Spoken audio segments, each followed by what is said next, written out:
অরূপ শহরে বসবাসকারী এক যুবক। তার অসুস্থ মাকে দেখতে সে পৈতৃক গ্রামে ফিরে আসে। এটা ছিল একটি বৃষ্টির দিনের বর্ষাকালের সময়।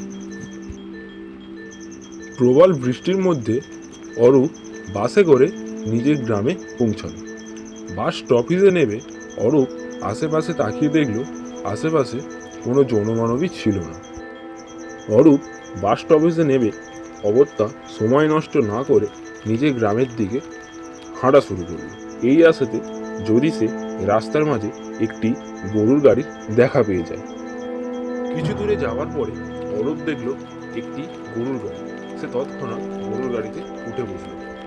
এই যা বৃষ্টি শুরু হয়েছে, মনে হচ্ছে এ বৃষ্টি থামবার নয়। তা দাদাবাবু, আপনি এমন সময় এই গ্রামে কোথা থেকে আসছেন বলুন তো? আমি শহর থেকে আসছি। কে জানতো রাস্তায় বেরিয়ে এমন প্রবল বৃষ্টির কবলে পড়ব। এই রকম কথা বলতে বলতে অরূপ তার গ্রামে পৌঁছায়। তখন বৃষ্টিটা থেমে গেছে। অরূপ বলে উঠল, এই প্রবল বৃষ্টিতে গ্রামের সবকিছুই যেন আমার কাছে অচেনা অচেনা লাগছে। অরূপ, তুমি এসে গেছো, ভালোই হয়েছে। মা, এত প্রবল বৃষ্টি, গ্রামের সবাই কেমন আছে?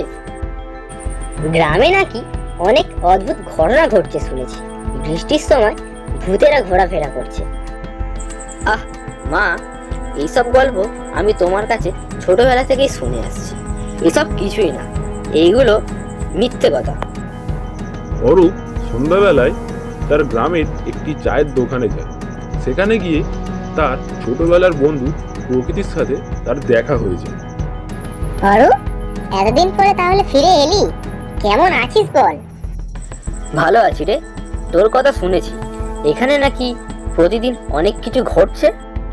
হ্যাঁ, আসলে বেশ কিছুদিন ধরে গ্রামে কিছু কিছু অদ্ভুত ঘটনা গ্রামবাসীরা লক্ষ্য করছে।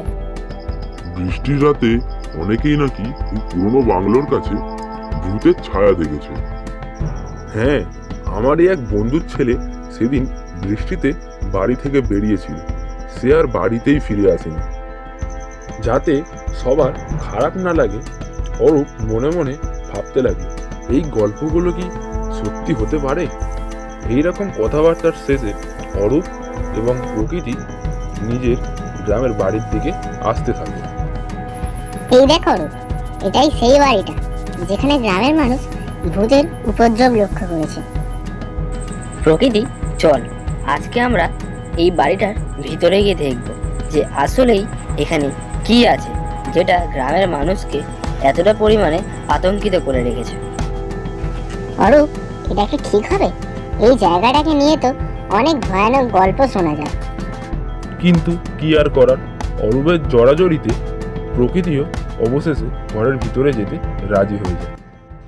ঘরের ভেতরে প্রবেশ করতেই তারা শুনতে পায়, কে তোরা?